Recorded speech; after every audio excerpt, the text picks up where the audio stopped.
Hey, Walker from Make Noise, Superbooth 2018. Quite a lot of updates for the Morphagene. Yeah, we've got a brand new firmware for the Morphagene right now. It just went live the other night, and it's available to download right now. What this firmware does is it adds a whole bunch of user-definable options to the Morphagene firmware. So basically, the Morphagene will create a new text file on the SD card when you mount it into the Morphagene, and this text file has a number of options that you can select between several different behaviors that the Morphagene will now that will immediately incorporate into the firmware as soon as you remount the SD card. So, for example, there's an option called Gene Smooth, GNSM. You set that to 1 and we'll get a new type of windowing on the genes. Instead of being a hard cut between one gene and the next, it's going to do... kind of slew the edges a little bit? Yeah, like a little enveloping, kind of classic as you might find in a number of different classic granular microsound applications. So if you turn up Morph and start scanning through the sliding of the genes, you're going to hear it's a little more like liquid type of modulation than before. Another option allows you to have the Varispeed track 1 volt per octave. A lot of customers have asked for that. We have an alternate version of the CV output that's a ramp wave that's timed to the gene or splice, so it becomes a different type of timing signal instead of being the default behavior for that is an envelope follower. So two fairly different types of behavior. We also have the option to use the right audio input of the Morphagene as a phase modulation input, which is one of my favorites right now. Actually, you could patch sine wave or whatever audio source you want in. I even like to patch the Morphagene back into itself for that. Get some like, gnarly feedback and noise. Things like Casio CZ phase distortion synthesis onto the samples, which is cool. It's very fun, and it's really depending on the sound that you're using, you get a really different behavior from it. I've been really enjoying like things like the sounds of wind chimes and things like that that have sort of a fairly clean tone anyway. They'll get an extra like level of glassiness added to them. That's pretty fun.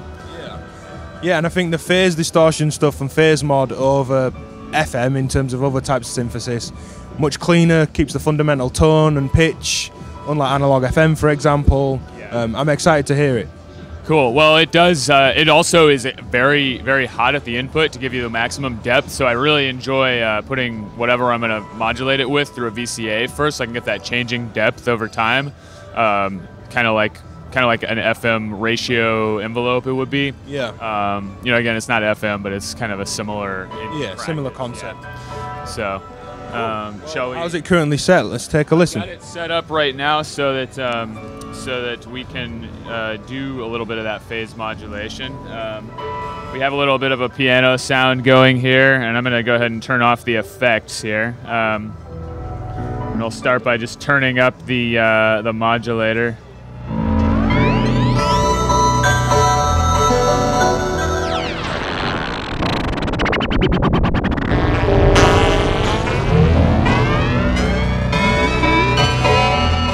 Now for me, I really like to, as I said, patch a modulator in to modulate my modulator. So I've got a series of functions here, opening the Optimix, and then it goes from there into the right input, which is where it's listening for phase.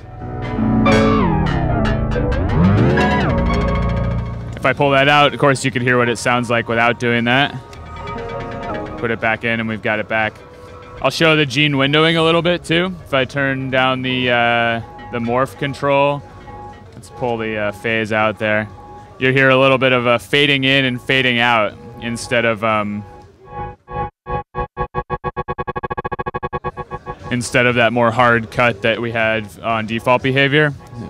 If I turn morph up,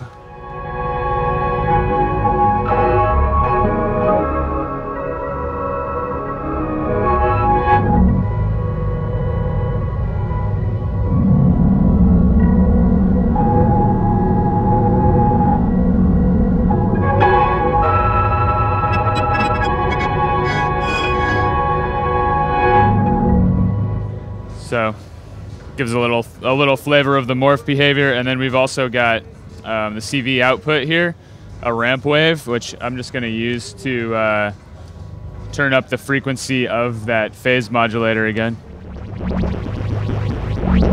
We could hear that for each gene that pulses, we have a ramp that's exactly timed to it. So if I make them go faster.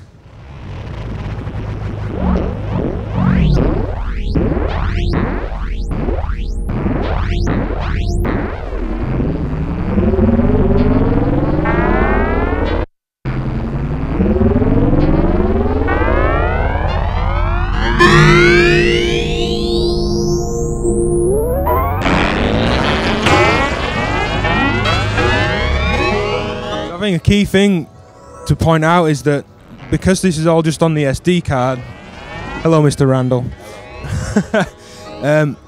you can store all these different settings with the reels, you just swap out the cards. Yes, if you wanted to have more than one different setup of possible like combination of options, you could just put it onto 2 different cards, and then you just, as soon as you mount the card, it'll load the new set of options. You don't have to cycle power or anything. Also, whenever you power up the Morphagene and there's not a card in it, it'll just set all options to 0. So they're all totally optional. It only will activate these things if you tell it to, which, you know, will be helpful because that way if you forget a bunch about this, about which options you would put on, you won't have to be confused by it. Yeah, exactly. Because some of these options are really kind of for advanced users to set really specific things about how some of the inputs and outputs work. Things like the play input option that changes it to being totally momentary. I'll show that one real quick too. If I patch into to play there, let's pull these other modulators out. It's just going to play exactly when the gate goes high and stop exactly when it goes low, no matter what. So, yeah, that's an example of one that's just a matter of personal preference. Yeah. People, you know, what type of gates you're going to patch into it and stuff. So you might even have an SD card that's just specific to a particular patch or particular set of reels that you have on that SD card, something like that. I think it's just fairly open-ended in terms of how you want to use it. Yeah. Marrying the settings with the content and the reels. This is out now on the site, as you said, ready for people to grab. And it's free for anyone who's got a Morphagene. Yep. Yeah, perfect. Thank you. Thanks so much, Ben.